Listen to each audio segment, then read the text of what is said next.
I'm Christopher Hitchens, and implausible though it may seem, I want to talk about the Ten Commandments. Who am I, you may well ask, to instruct or advise you on these grave matters, but even Moses himself was a revisionist and issued at least 4 versions of the Decalogue, or the top 10.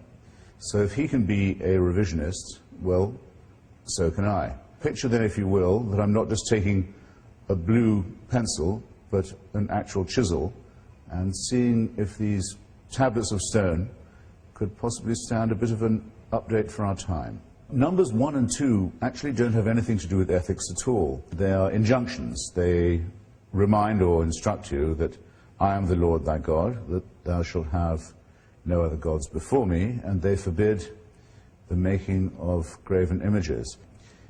The commandment against the making of graven images, or images of God, is very upsetting to many Catholics, who often leave this bit of the commandment out, because where would Christian art and devotional painting be if you couldn't make impressive images of God, his son, his son's mother?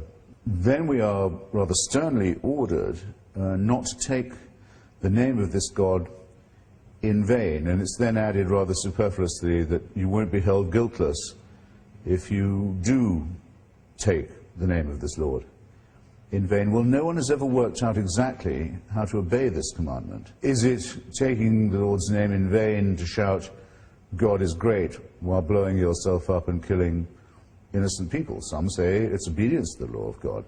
When I say God knows, I really mean I think that nobody knows. It's usually wise when promulgating eternal laws to be clear about what you mean.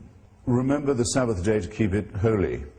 The Christians who want this inscribed in courtrooms and in schoolrooms would end up taking Saturday off rather than Sunday, because this program of commandments is actually a program for the establishment of a fundamentalist Jewish state. Commandment number 5 enjoins that thou shalt honor thy father and thy mother, which seems reasonable enough. It's an interesting commandment because when given in full, it says that if you do so, you will have a longer tenure of the land that's been promised to you. It's one of the few commandments that comes with an inducement, if you will.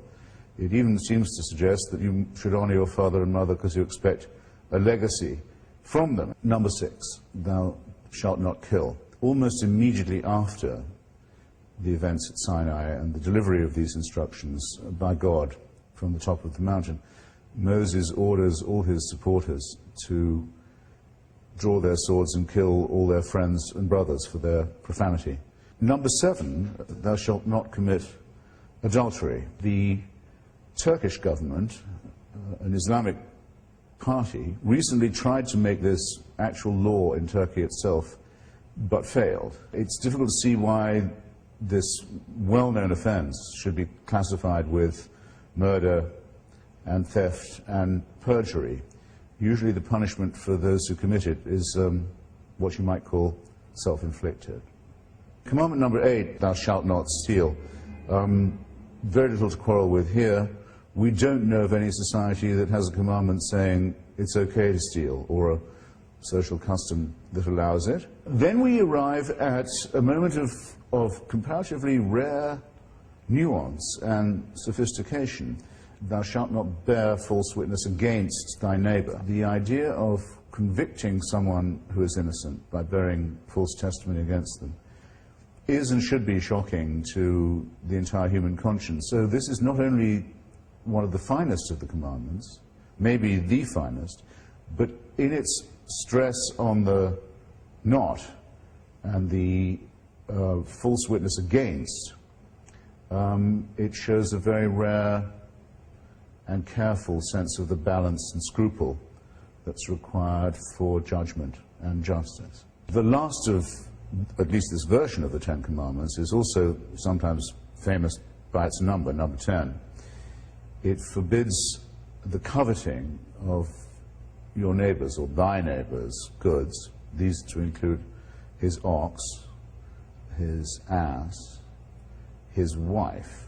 I think there may be 3 thinkable objections here. First and most obvious, it considers the female of the human species to be equivalent to the chattel. Second, by way of objection, it's the only commandment that punishes thought. Here you're not forbidden to do anything.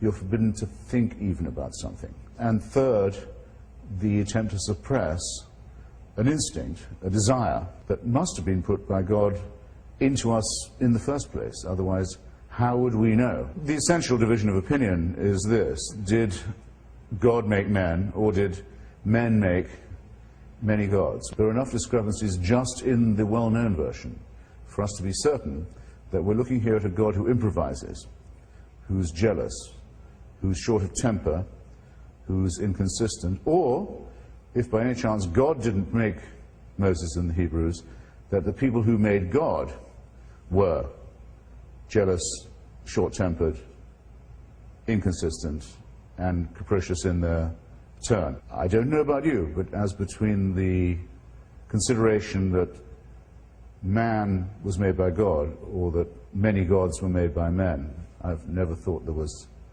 much doubt as to which was the correct version. How might a Decalogue look if it was written for the 21st century? I never quite trust myself beginning a sentence by saying, "Thou shalt not," but let's see if we can adapt this famous question. Number one, do not condemn people on the basis of their ethnicity or their color. Number two, do not ever even think of using people as private property, or as owned or as slaves. Three, despise those who use violence or the threat of it in sexual relations. Number four, hide your face and weep if you dare to harm a child. Number five, do not condemn people for their inborn nature. Why would God create so many homosexuals only in order to torture and destroy them? Number six, be aware that you too are an animal and dependent on the web of nature. Try and think and act accordingly. Number seven, don't imagine that you can escape judgment if you rob people with a false prospectus rather than with a knife. Number eight, turn off that fucking cell phone. You can have no idea how unimportant your call is to us. Number nine, denounce all jihadists and crusaders for what they are: psychopathic criminals with ugly delusions and terrible sexual repressions. Number 10, be willing to renounce any god or any faith if any holy commandments should contradict any of the above. In short, don't swallow your moral code in tablet form.